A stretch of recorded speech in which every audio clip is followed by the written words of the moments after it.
உங்கள் காதோடு கதை பேச வருகிறாள் கண்ணம்மா. இன்றைக்கி ஒரு சுவாரஸ்யமான ஆய்வு செஞ்சு பார்ப்போம். சிவப்பு கார் கோட்பாடுன்னு ஒரு கோட்பாடு இருக்குது, தெரியுமா உங்களுக்கு? தினமும் வீட்டில் இருந்து வெளியே படிக்கவோ வேலைக்கோ போகும்போது வழியில் நிறைய கார்களை பார்த்துருப்போம் இல்லையா?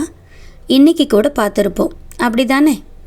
சரி, இப்போது இன்றைக்கி நீங்கள் வீட்டில் இருந்து வேலைக்கோ அல்லது படிக்கவோ போகும்போது வழியில் எத்தனை சிகப்பு கலர் கார்களை பார்த்தீங்கன்னு கேட்டால் நீங்கள் என்ன பதில் சொல்லுவீங்க? கஷ்டப்பட்டு ரொம்ப நேரம் யோசித்து ஒரு 3 காரு பார்த்தேன் இல்லை 4 காரு பார்த்தேன்னு சொல்லுவீங்க தானே? சரி, இப்போ கற்பனையாக நான் உங்களுக்கு ஒரு சூழல் சொல்கிறேன். அந்த சூழலில் நீங்கள் இருந்தீங்கன்னா என்ன பண்ணுவீங்கன்னு சொல்லுங்கள். நீங்களும் உங்கள் நண்பரும் காரில் ஒரு அழகான இடத்துக்கு சுற்றுலா போகிறீங்க. உங்கள் நண்பர் உங்களுக்கு ஒரு போட்டி வைக்கிறாரு. நாம் போய் சேர வேண்டிய அந்த சுற்றுலா தலத்துக்கு போய் சேர்றதுக்குள்ளே வழியில் பார்க்குற சிகப்பு கலர் கார்களை எல்லாம் எண்ணிக்கிட்டே வரணும். நீங்கள் எண்ணுற ஒவ்வொரு சிகப்பு கலர் காருக்கும் 10 ரூபா கொடுப்பேன்னு சொல்கிறாரு. காசு கிடைக்குதுங்கிறதுக்காக குருட்டாம்போக்கில் அடிச்சு விடக்கூடாது. ஒவ்வொரு தடவை ஒரு சிவப்பு கலர் காரை பார்க்கும்போதும் அந்த வண்டியை காமிச்சு எண்ணிக்கையை சொல்லணும்னு சொல்கிறாருன்னு வச்சுக்கோங்க. நீங்கள் என்ன பண்ணுவீங்க? கண்ணு கொட்டாமல் கவனமாக உட்காந்து எல்லா பக்கமும் திரும்பி திரும்பி பார்த்து ஒரு சிகப்பு கலர் காரை விடாமல் எண்ணி ஒரு 100 சிகப்பு கலர் காரையாவது எண்ணி ஒரு 1000 ரூபாயாவது பார்த்துட மாட்டீங்க?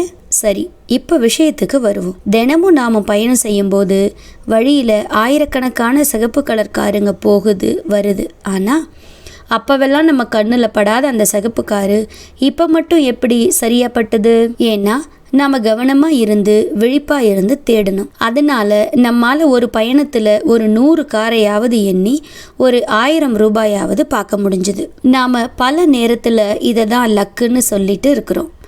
என் ராசிக்கு எதுவுமே நடக்க மாட்டேங்குதுன்னு புலம்புறோம். நாம் லக்கியாக இருந்ததாலேயோ இல்லை நம்ம ராசினாலேயோ ரோட்டில் நாம் சிகப்பு கலர் காரை பார்க்கல. நாம் கவனமாக விழிப்பாக இருந்ததுனால தான் பார்த்தோம். ஒவ்வொரு நொடியும் ஒவ்வொரு நிமிஷமும் எத்தனையோ வாய்ப்புகள் நம்மளை கடந்து போய்கிட்டே இருக்குது. இனிமே எனக்கு ராசியே இல்லை லக்கே இல்லைன்னு சொல்றதை விட்டுட்டு கவனமாக வாய்ப்புகளுக்காக வழி மேலே விழி வச்சு காத்திருந்தோம்னா வாய்ப்புகள் தானா நம்ம வாசல் தேடி வரும். விழிப்புணர்வோடு கவனமா இருப்போம். வாய்ப்புகளை வசமாக்கி வாழ்க்கையையும் வசமாக்குவோம். மீண்டும் ஒரு நல்ல சிந்தனையுடன் உங்களை சந்திக்கும் வரை உங்களிடமிருந்து விடைபெறுகிறாள் கண்ணம்மா.